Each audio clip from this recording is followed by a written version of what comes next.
Suatu saat adik saya membawa sahabatnya datang ke tempat saya terapi. Nyerobot ini sebetulnya tidak boleh, sebetulnya ngantri. Ya, membawa seorang bapak. Jadi saya ada kemungkinan bapak itu juga mendengar video ini. Jadi saya yakin dia tidak masalah karena ini memang kejadian nyata. Bapak itu tinggal di Kelan, Jimbaran. Namanya adalah Pak Tenje. Suatu saat membawa Pak Tenje ke tempat saya terapi. Kenapa?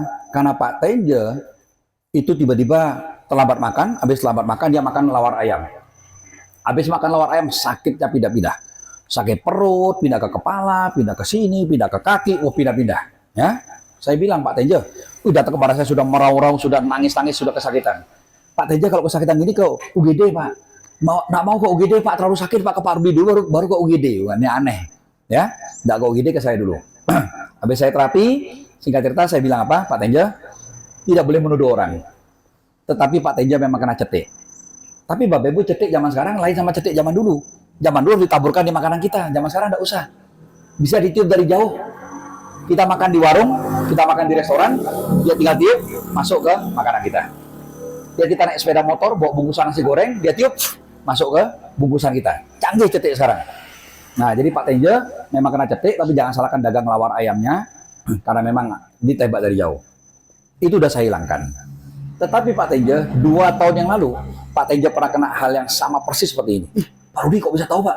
Padahal saya tidak ada ngomong Pak. 2 tahun yang lalu persisnya kayak gini Pak. Saya juga terlambat makan, kemudian makan sesuatu, lupa saya makan apa.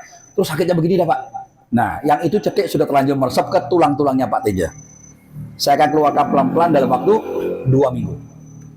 Sekarang juga keluarkan Pak. Kalau sekarang saya keluarkan langsung, Pak Tenje mati. Karena sudah kayak kapur tulis, dicelupkan di tinta.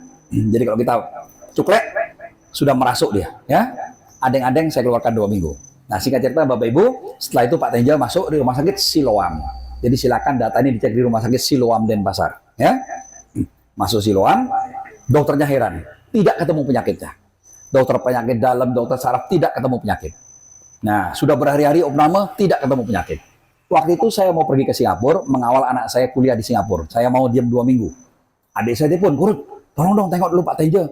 Ini di Siloam tidak ketemu penyakitnya. Sudah dokter-dokter paling hebat sudah di Siloam sudah turun semua tidak ketemu penyakit. Nah, datanglah saya ke sana. Saya terapi sambil posisi diranjang. Saya terapi punggungnya 1 menit mungkin atau tidak ada 2 menit. Suster datang, maaf Pak ya, mau ditensi dulu Pak, mau minum obat. Ya udah berhenti saya. Habis saya berhenti terapi, saya pergi ke airport, saya ke Singapura. Tiba-tiba Pak Tenje pengen ke kamar mandi, ke toilet. Pak Rudi, saya kan mau kencing. Sampai di kamar mandi, kupingnya Pak Tenje keluar air 1 bantal. Keluar air 1 bantal. Ya, Pak Rudi, saya miring begini Pak. Bukan ngetel loh Pak, kayak keran, kayak leden. Kayak leden dibuka. Ditadai pakai ember Pak, 1 bantal 1 ember itu.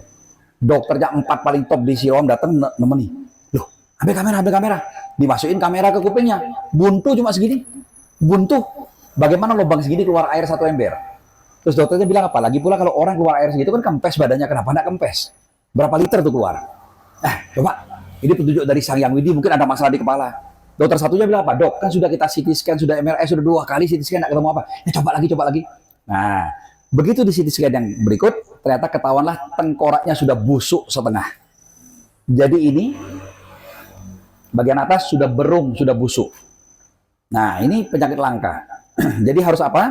Disobek kulitnya, dibuka, digergaji tengkoraknya, cabut sampai kelihatan otaknya, ditembel pakai palsu, imitasi, kayak fiberglass ya. Setelah ditembel, jahit lagi. Di dunia 5.000 kasus yang hidup cuma 1. Kebanyakan akan mati.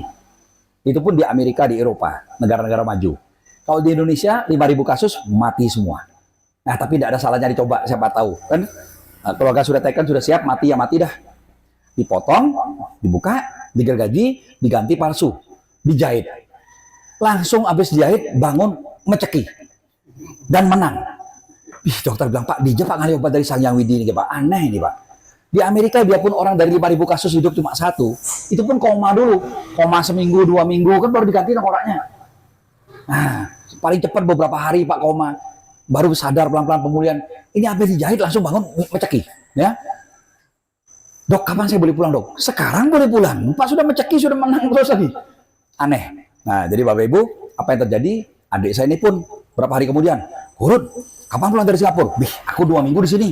Enggak, dek, Kurut. Kenapa gitu? Pak Tenja yang bayarin kan aku. Siloamnya. Nggak mau pulang dia. Padahal sudah sembuh, sudah sehat. Pokoknya biar ditengok sama Pak Arbi lagi sekali baru mau pulang.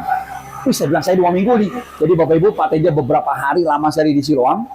Begitu saya pulang dari Singapura, begitu mendarat di airport, saya tengok Pak Tenja.